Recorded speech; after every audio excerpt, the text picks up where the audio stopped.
Shalom, Shavua Tov, everybody. Welcome to the Israel Brief, brought to you as always by Lay of the Land and hosted by me, Rolene Marks, as I bring you those top stories making headlines here in Israel every Monday to Thursday. And we begin by talking Turkey and news that our Foreign Minister Yair Lapid will be flying to Turkey on Thursday to meet with his Turkish counterpart, Foreign Minister Mevlut Cavusoglu.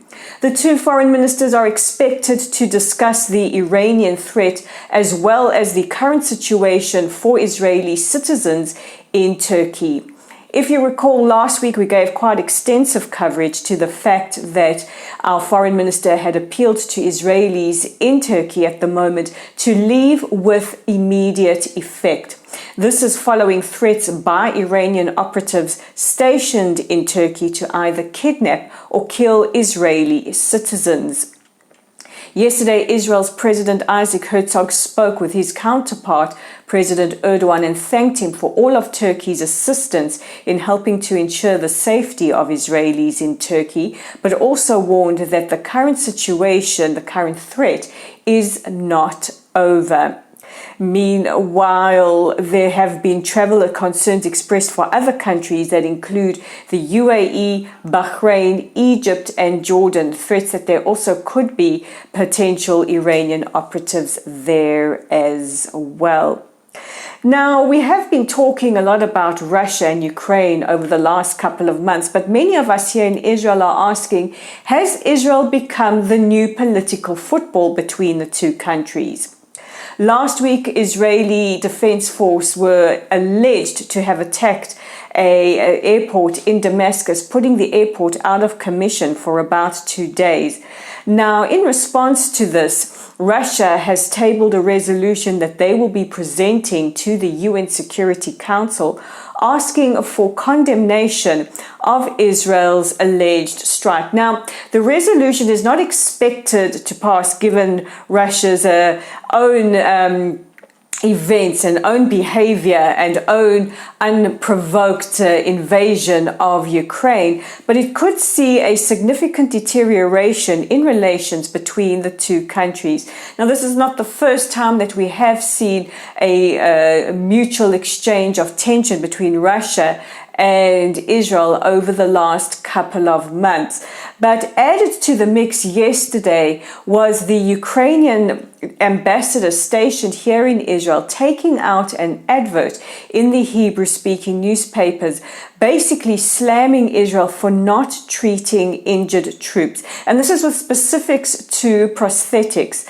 Naturally, this has really angered a lot of Israelis who have felt, and rightly so, that Israel, being the only country to set up a field hospital and send with immediate effect thousands of tons of humanitarian aid and assistance, which we have continued to do so.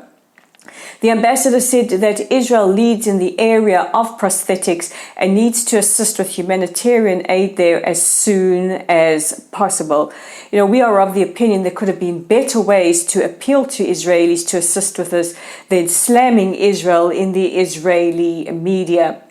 Many have actually posed the question to President Zelensky, does he agree with his ambassador? So we will be following this story quite closely.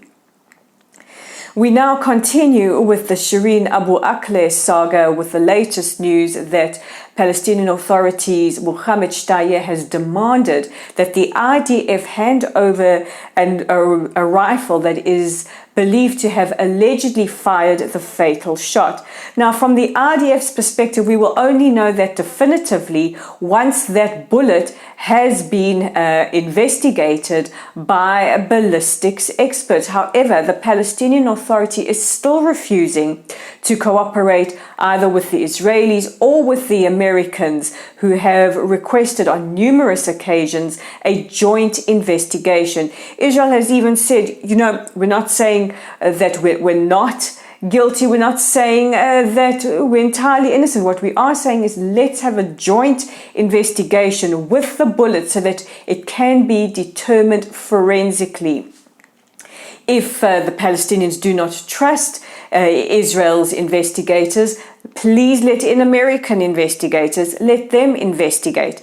A proposition the Palestinians are still refusing. However, they did manage to hand over a picture of the fatal bullet to Al Jazeera, which is coincidentally the same channel that Shireen Abu Akleh broadcast with.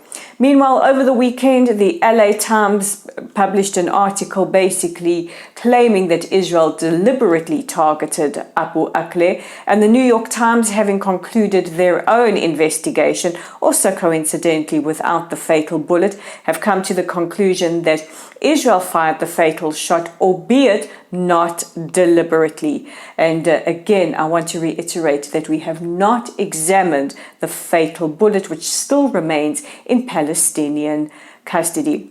However, let's talk about better things, and we say a huge mazal tov to Daria Antomov, 16-year-old rhythmic gymnast who won gold over the weekend at the European Rhythmic Gymnastics Championships here in Tel Aviv. And huge congratulations, not just to Daria, but to the rhythmic team as well, who also took gold. Well, as Boy George once sang, I'll tumble for ya. And that brings us to the end of today's edition of the Israel Brief. Don't forget to check out our website at www.layoftheland.online. Our Facebook page is at Lottel Site. Do us a solid by joining our community there, either by liking us or following us, sharing our content. Our YouTube channel is at the Israel Brief. You know what to do. Hit that big red subscribe button. And we're on Twitter as well at Lay of the Land 5. That's at Lay of the Land 5. I'm Rolene Marks from a sweltering Israel. This is the Israel Brief. Thank you for watching, and don't forget to join me tomorrow for your top stories.